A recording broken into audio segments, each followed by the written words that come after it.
Welcome to the Prof Talk Pod, brought to you by the Engaged Professor. Every 2 weeks, join us as we talk about tips and tricks to help you connect with your students, engage with industry, and stay up to date on all the teaching trends. We'll give you actionable strategies that will help improve your teaching today. Thank you for being here. Let's get started. Hey everyone, welcome back to the Prof Talk Pod. I should have said welcome in based on our last discussion, but we are happy to have you here. My name is Becky again, and I'm here with Galen Clavio, and we're going to talk this week about keeping up with your industry, the area that you teach within, and what's happening, even if you're in a field that maybe doesn't have a specific industry, like maybe English, right? Keeping up with how people are using the degree that you have in the industry, in the workplace, out in the field. So this is important. It's always been important, but maybe even more so now with just how rapidly the world is changing around us. And again, important before we had things like ChatGPT, but these large language models, excuse me, have really sped up our need to stay up to date with how things are being done in the industry so that our teaching is relevant and will actually help students when they get out into the workforce. Again, does not matter your discipline if you're not staying up with what's happening in the world more generally and the place that your discipline exists within that world. Your students very quickly will get out and start to think that what they learned in your degree isn't useful for them. And remember that I'm a marketer, so I can't help this, but your best your best marketers are your former students, right? So you don't want them going out and saying, yeah, that department is just like really behind. They're still teaching like it's 1995. It also helps you to, you know, I don't know, I picked 1995. Sorry, go on, please. Should have said 1999, party like it's 1999, it's Prince, right? It is Um, Prince. Yes. that's dating myself. So also important to stay up to date so you remain relevant to your students. Like that builds trust and credibility so that when you walk into a classroom, students are more likely to believe that you know what you're saying if you are up to date and relevant and current. And it also actually gives you a chance for the other part of your job, which is your research side. Adding to the conversation becomes easier if you are an active part of where the current conversation is. So these are really important reasons why. Did I miss any, Galen? Wait, you Any, faded out right at the moment you sorry. said that. What did you say? I said, I don't know, I must have got you away from the mic. So any other reasons why it's important to keep up with the industry that you can think of that I missed? No, I mean all of that hits it on the head. I mean, I think the big thing right now, and this is a wave that's sweeping over academia and the way that academia is perceived, is I think the days that did exist at one point where you could treat the industry that your major nominally connected to as not that important to keep current with, those days are gone. And whether or not you're comfortable with it, you have to be conversant with the parameters of the industry and how your major or degree plugs into that. Because students, whether they chose your school specifically for that major or degree, or whether they found it and got talked into taking it as what they wanted to do, are going to need that information. They may ask about it, they may not ask about it, but they're still going to need it. And this is right now one of the things that I'm seeing that as an administrator has got me concerned, because I feel like if you look at academia in phases, I think you can look at that period from right after World War II up until about, I want to say 2014 or 2015, as this long period where you could make an entire career out of just being a researcher who had only tentative or worse ties to industry in your teaching, and you could essentially treat it all at arm's length and say, well, it's somebody else's problem. I don't think that exists anymore. And I think a lot of older faculty, people who are in positions of power, still are clinging to this idea that it's not their job to bring the particulars of industry into what they're teaching. I think a lot of younger people, many of whom came from those industries, have been very confused by that. And unfortunately for those younger faculty, the more they try to integrate these things, the more they need structural support in order to make those lessons worthwhile. And those systems don't always exist. And so you do need to keep up with it, but it's not just an individual faculty member keeping up with their industry. It's really a unit or a department keeping up with it and having the institutional buy-in. And there's a lot of places where that's really hard to do, because when you really break down all the industries these things plug into, the institutions spread really thin if they try to do that across the board. Yeah, I think that's a good point. So, especially the institution wide, there are ways that we do that, right? Oftentimes in a not institution wide, but program wide, program level or degree level, even department level. Maybe you have an advisory board where you purposely meet with professionals, ask them the things you should be covering. But if you are a discipline where the list of professionals is 30 industries big, a 30-person advisory board is probably not super effective. Right. So that definitely does get challenging. Not to say that you shouldn't try, right? And maybe instead of the more traditional advisory board model from a program or department standpoint, maybe you take like a focus group model where you host a different industry focus group every semester, and to do that virtually versus specific advisory board. So that's one way to go about doing it on a bigger level. But it is a culture thing, right? Like that. I've learned at different institutions I've been in, like some you have an advisory board. People are like, why wouldn't you have one of those? And other institutions have never heard of that concept before. So definitely bigger culture is part of this keeping up with what's going on outside of the world of academia, which tends to be slightly siloed. I think, one of the issues we run into in academia is also an issue that I see a lot in the broadcast industry, which is there's an assumption, for whatever reason, and I've never been able to quite figure it out, that the expertise has to come from elsewhere. And this idea that, and look, in some cases, you'll have faculty that don't have particular expertise or don't have broad expertise enough to be able to effectively think holistically about what people need in a particular industry.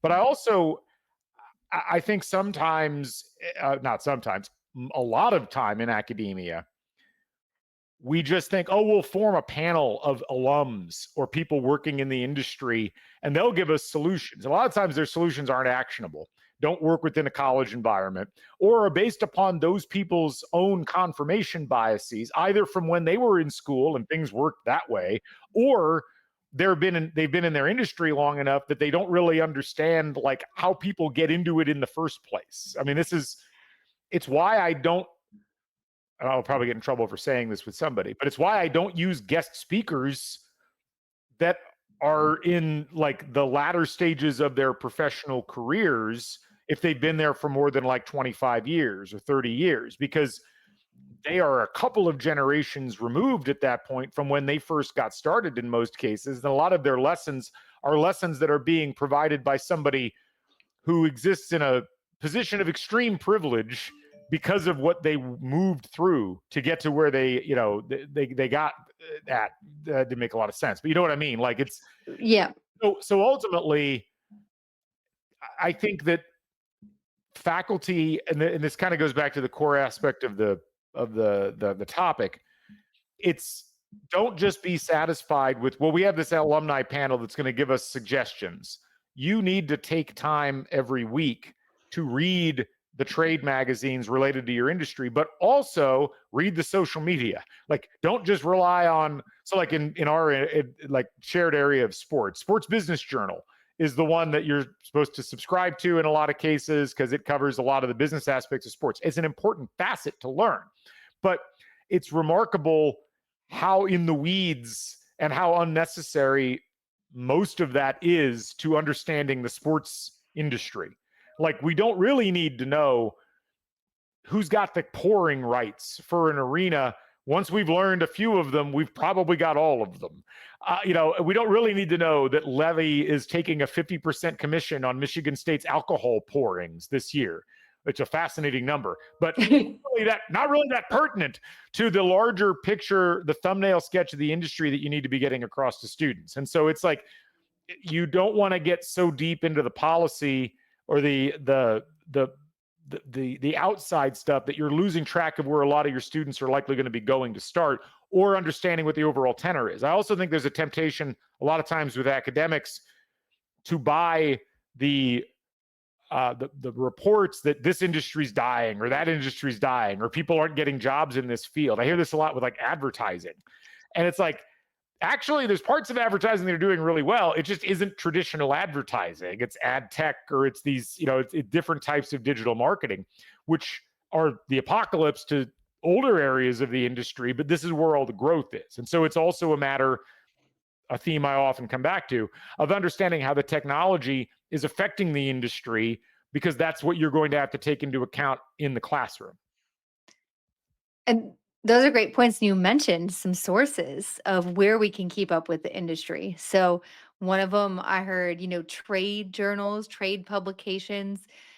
Those are, you should definitely be subscribed to at least something. Some of those can be newsletter based though. Like again, in our area, Front Office Sports Mhm. puts out a pretty good newsletter that you can Yep. subscribe to. There are different newsletters for different niches. That word's getting me every time. Within an industry.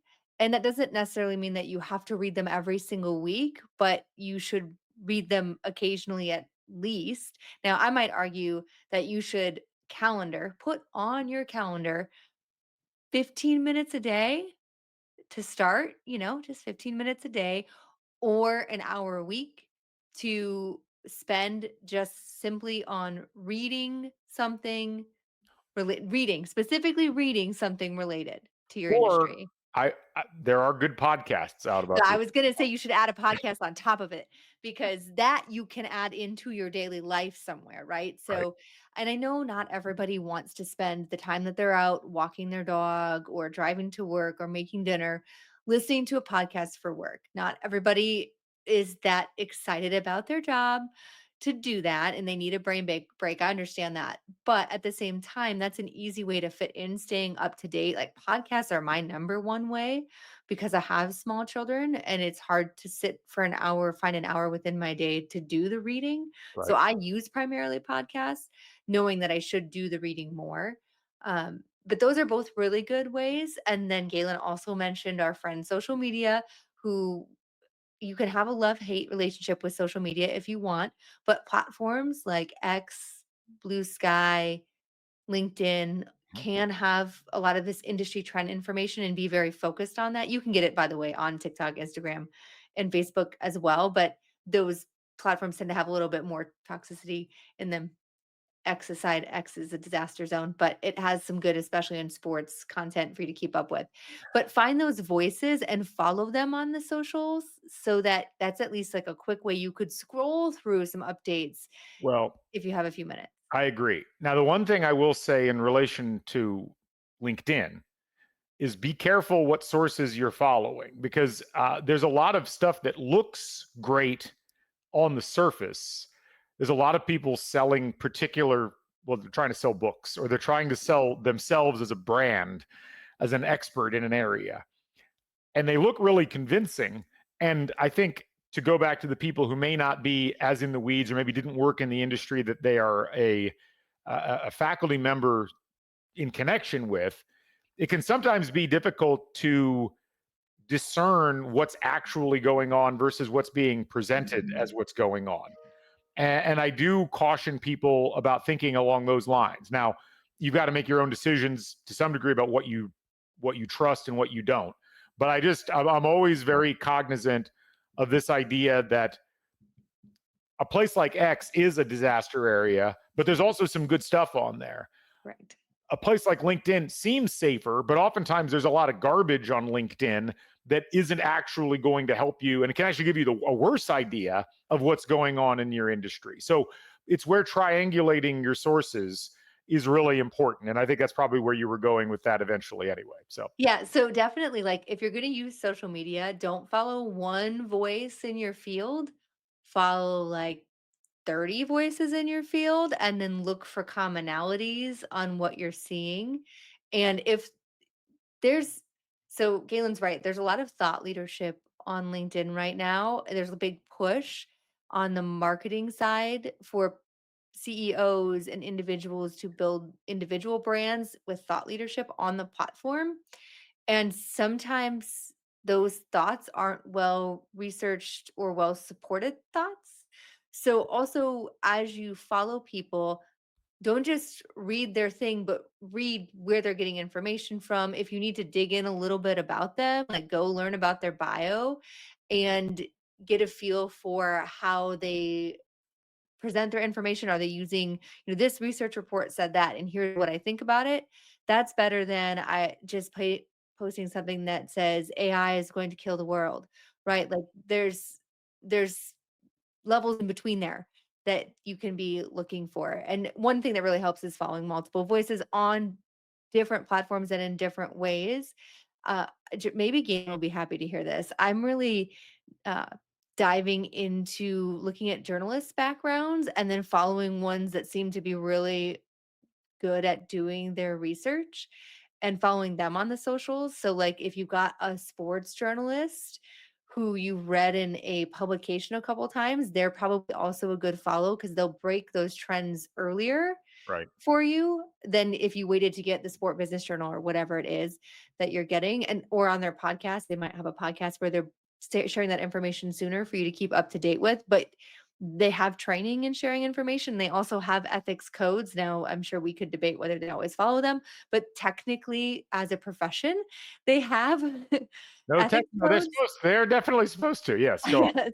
So in that sense, the confidence you can have in the things they're saying might be slightly higher than the CEO of some random tech company you've never heard of and you know nothing about their educational background or their knowledge about finding good information and sharing it.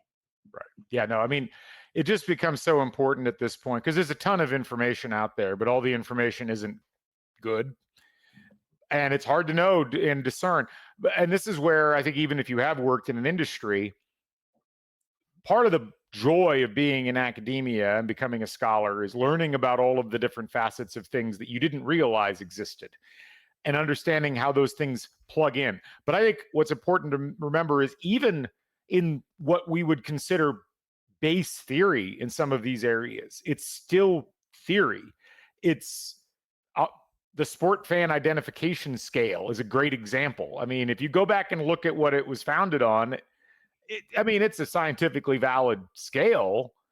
I still don't know if it's adequately measuring. I don't know if it adequately measured at the time how much people actually identified with teams. And I honestly think that there's a lot of, even though it's changed over the years, there's a lot of things now that are influences that never existed 30 years ago. Like there's a lot of baseline assumptions that you just have to be cautious of just assuming, even though that's what you're going to see in all the literature, you're going to see all of it cited.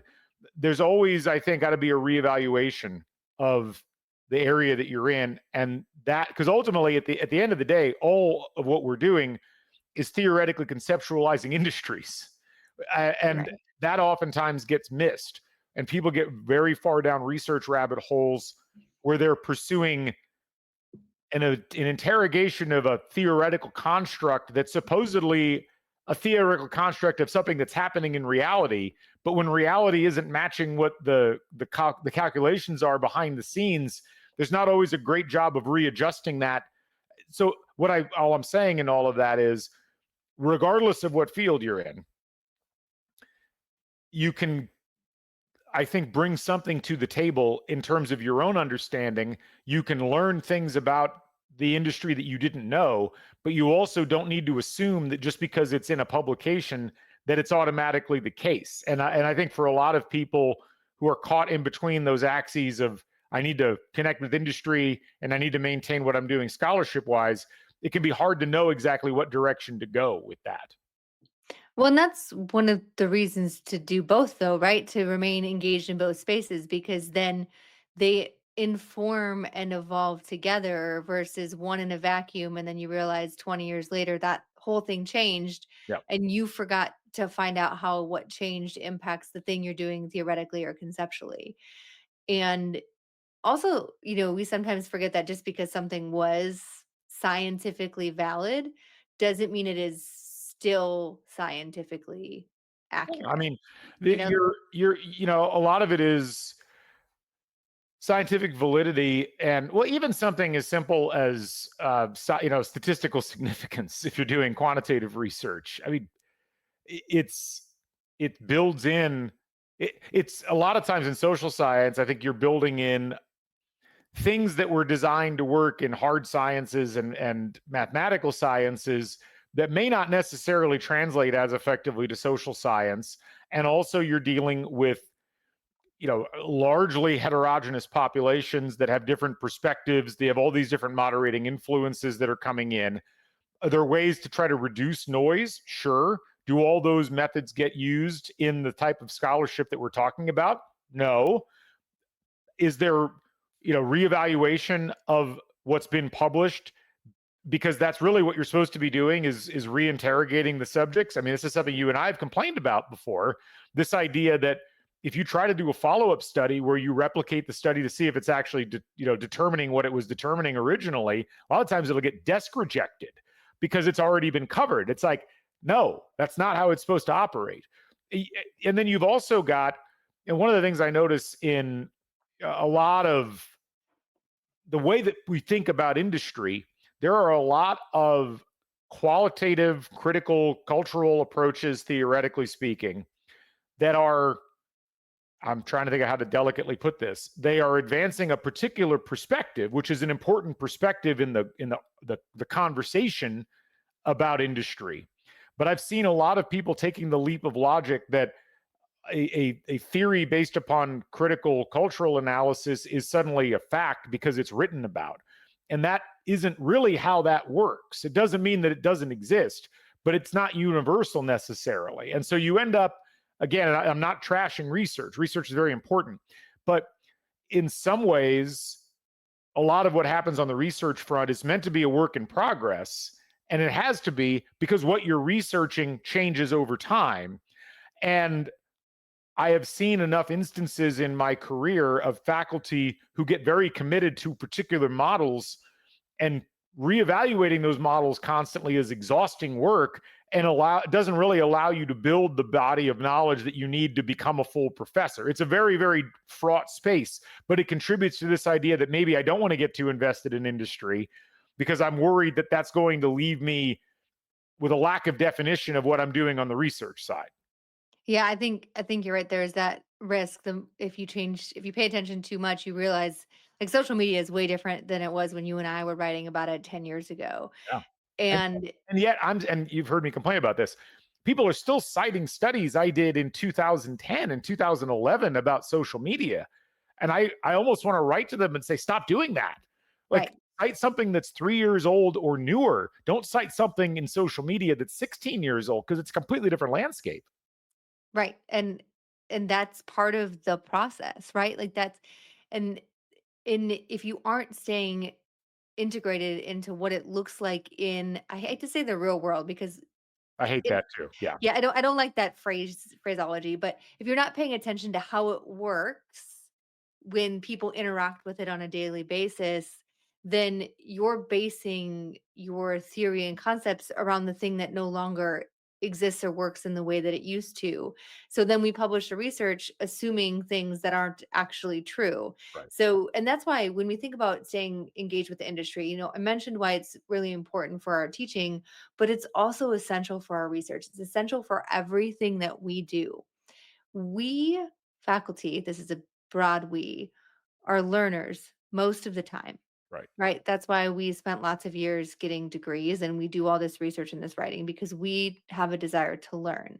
Right. But sometimes I find that, like you said, our learning gets connected to one idea and we just go all in and we forget that there's this whole world happening outside of our research objective in our classrooms. And so Well, our thirst for knowledge has to exist in the space of where our students are going to work. Most of our students are not going to be academic researchers, right? part of the core issue that you're talking about is this idea that faculty, in order to defend a dissertation, And then in order to have a research agenda that will get you tenured, and then eventually to have a research agenda that will get you promoted to full, you, you are almost required to become very niche in what you are focusing on. This is an industry that has demonstrated over and over again that does not reward generalism in your approach.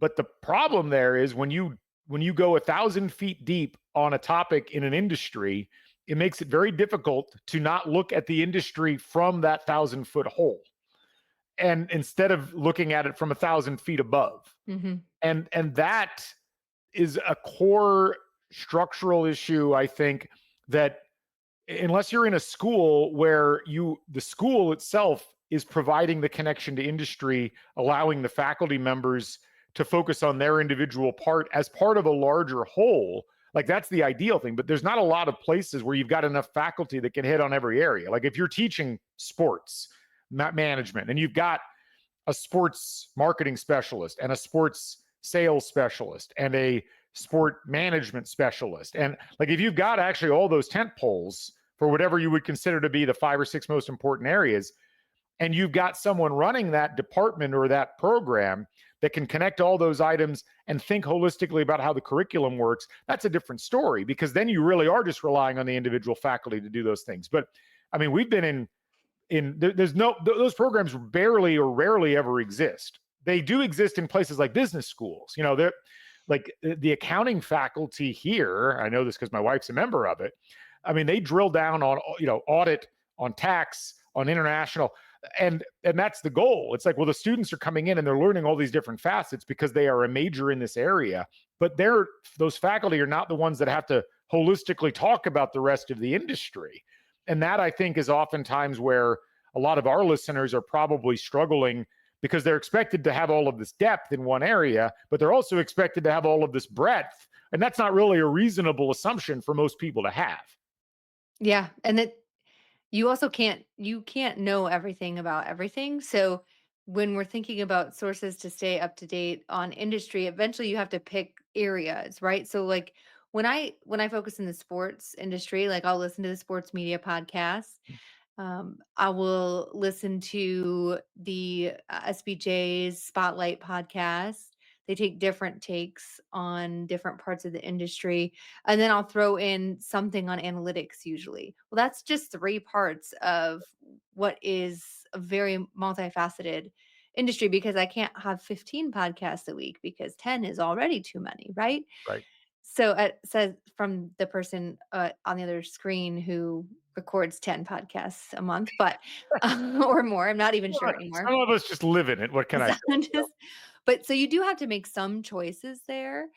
But even like even if you every other year attend like an industry conference Yeah. as opposed to an academic conference where you're not presenting, your goal is just to absorb information from multiple perspectives and then think about, okay, what areas of this do translate back to what I'm teaching and what I'm researching? And if I can't find any of those, right, then that might be a problem. That might be a problem in how I'm encoding and thinking about this information. And I might need to engage in more conversations with people outside of my discipline to get better at figuring out Yep. how to integrate these pieces. And that's one area we didn't give you a suggestion, but going to non academic conferences is actually useful use of your time. Yeah. Maybe they tend to be more expensive. So, guessing you're not getting that approved every year, but every few years, definitely.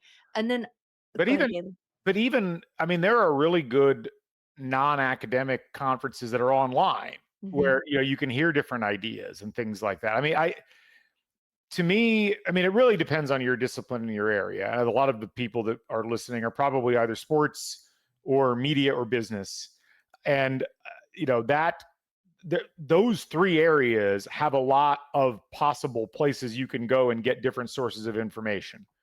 And that's, I think, an important thing to keep in mind as you go into all of this. And it, there are hybrid conferences. I mean, SMA, which you are a big part of, I think has done a pretty good job of being that type of a conference.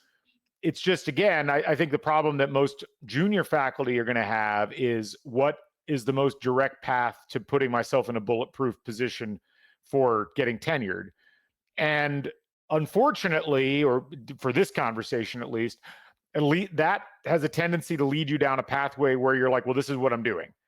This is how I'm going to have to approach things moving forward because this is now what I built my initial scientific reputation around. How is that interfacing with the classroom becomes the big question mark from there. And sometimes people are like, I need to broaden and add more and really have that context. Sometimes they're not capable of doing so. This can be where guest speakers can help, because if you're not going to non-academic conferences to bring the material back yourself, having contacts where you can bring other people in to provide that context can kind of do the same sort of thing, maybe not cost as much money. Yeah, I think that's a great point, that having reaching out to people, having conversations and bringing them into the classroom is a way to do this so that you don't actually have to do this all yourself, right? You don't have to do all of the industry knowledge. You can invite people in to do that. And Galen and I have both said, like, we like guest speakers, we try not to overuse them, but this is another really effective use when you need somebody to come in and talk about current trends and things happening now. And not only does them talking about it introduce it to your students, I always learn so much Yeah. from when I ask those questions of my guest speakers that then help me think about, okay, if there was one thing that I had time to dive in on an industry trend, they gave me a list of 10, I can choose one from that and find more information. Yeah. So I think that's super, super helpful. As you think about ways that you can integrate this into your research, that we've talked a lot about that already. There's lots of ways to bring it into the classroom. Probably one of the ones I would encourage you to use right away as you stay up with what's happening is just like update examples of things in your PowerPoints, in your lectures. So if you're talking about like contract negotiations in sport, find something that isn't 15 years ago, right? Find Mhm. something that happened last month, Yep. last week, yesterday, as opposed to keep relying on those old examples, because again that shows your students that you're staying relevant, and you can even tell them where you got the information, because part of our job is to model that lifelong learning, Yep. and the students in our classrooms have to do this same thing when they get a job. They cannot stay stagnant. They have to keep up with what's going on in their industry, and they need to learn where to do that at. Yep. If we can give them a jump start in our classrooms, they don't have to wait to learn it until they start their first job. Yeah. No notes. No, Absolutely no, agree with all that. 2 in a row. You're in a row. Okay. It's been great. I feel like this is another one we could spend a while talking on, but just really encourage you to stay relevant in your field. It can be difficult. Like we said, you don't have to be perfect, but just carve out a little bit of time. Podcasts are my recommended start because they can be, done it while you're trying to do other things. And we appreciate you being here. Thank you so much for listening. And if you find this useful, please subscribe or share it with a friend, and we will be back next time.